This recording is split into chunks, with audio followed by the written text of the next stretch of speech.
man who finally transformed into Akindina, Palamas.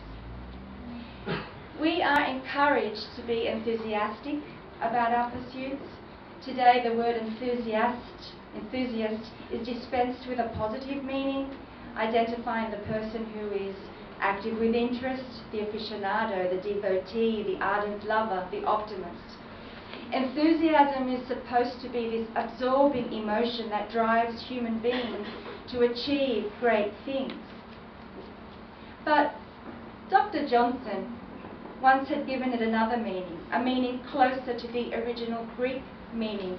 The enthusiast for Dr. Johnson was a man who vainly imagined a private revelation, one of violent passions, one of elevated fancy. A fanatic. Today we use fanatic to accuse one not just of excessive devotion to a cause or an idea, but of excessive devotion. Fanatic is defined as irrational enthusiasm, but this is a tautology, for enthusiasm is irrational. Enthusiasm is grounded not in reason, not nourished by the intellect, but is incited by human intuition and imagination. And so Voltaire warned us of this monster fanaticism who still exists, and he told us that whoever seeks after the truth will run the risk of being persecuted. And so, Akindinos Palamas and my friend Constantine, truth, were indeed persecuted by the monster fanaticism, and Kali Palamas, the academic, knows that she too is at risk. She knows that we are all at risk of losing reason in favour of enthusiasm. And so that was the main thing I wanted to cover and explore in this novel. But of course all of this needed a rather strong physical, tangible foundation, and that foundation is the land of Greece, my ancestral land and the Palimpsest of Greece, and I also needed to tell a few personal stories. The title of this novel then is Palimpsest. I'm not the first to give this title to a work. Gore Vidal's memoirs are called Palimpsest. There's another Kathryn who's written a fantasy novel called Palimpsest. There are poetry collections, a movie, photographic exhibitions, a literary magazine, a printing house. Google has a Palimpsest project, and Linux has a hard drive utility called Palimpsest. But I couldn't resist the title. It said everything to me. The idea, both literal and metaphorical, absolutely tormented me and enthused me. And so Palimpsest, a manuscript that has been written on top of again and again with the original text still visible, is one meaning of the word. But in my novel, I consider the second meaning of Palimpsest an object, a place, an area that reflects its history, as Brasidas mentioned. So it's the second meaning that motivates this novel. George Orwell said that all history was a palimpsest, scraped clean and reinscribed exactly and as often as was necessary. Brasidas mentioned, quoted Nikos Kazantzakis.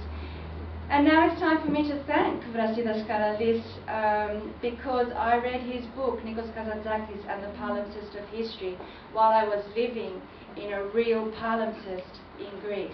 And it was once I read your book that the idea of history as a palimpsest totally blew my mind. I was living in Preveza, near the ancient city of Nicopolis, which was a Roman city. When Rome fell and the Byzantines rose, the Byzantines built on top of the Roman blocks of marble, which had friezes on them. So in Nicopolis you can actually see a real palimpsest, blocks of marble with Roman friezes and Christian mosaics on top.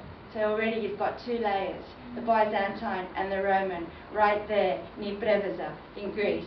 I was in it, I was on a palimpsest. So that's one meaning, and that's many historians of many countries see the history of their country as a palimpsest. The other meaning is the idea of a palimpsest being written on a human body. Kathryn, who wrote the fantasy novel Palimpsest, writes about carrying their city on the skin. Janet Winterston wrote about the skin being written on as a palimpsest as well. I talk about going under the skin. Come here and scrape me here. You know what you will find?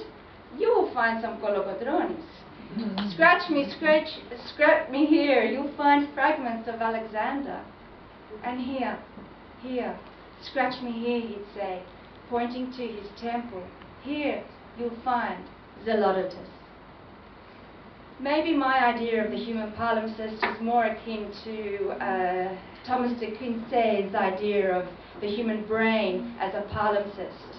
He once wrote, "Such a palimpsest is my brain, such a palimpsest, O reader, is yours."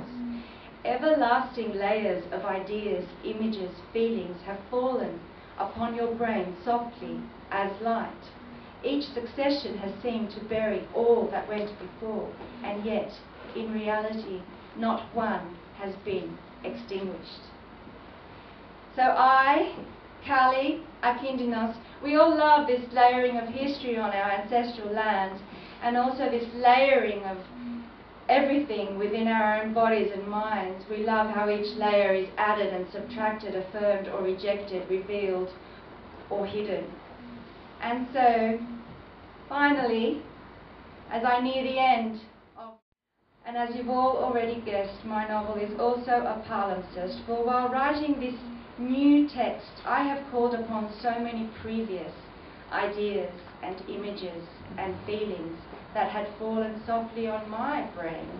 I called upon conversations I'd heard, places I'd visited and lived in, people I'd met, writers and thinkers and historians, ancient and modern, that I'd encountered.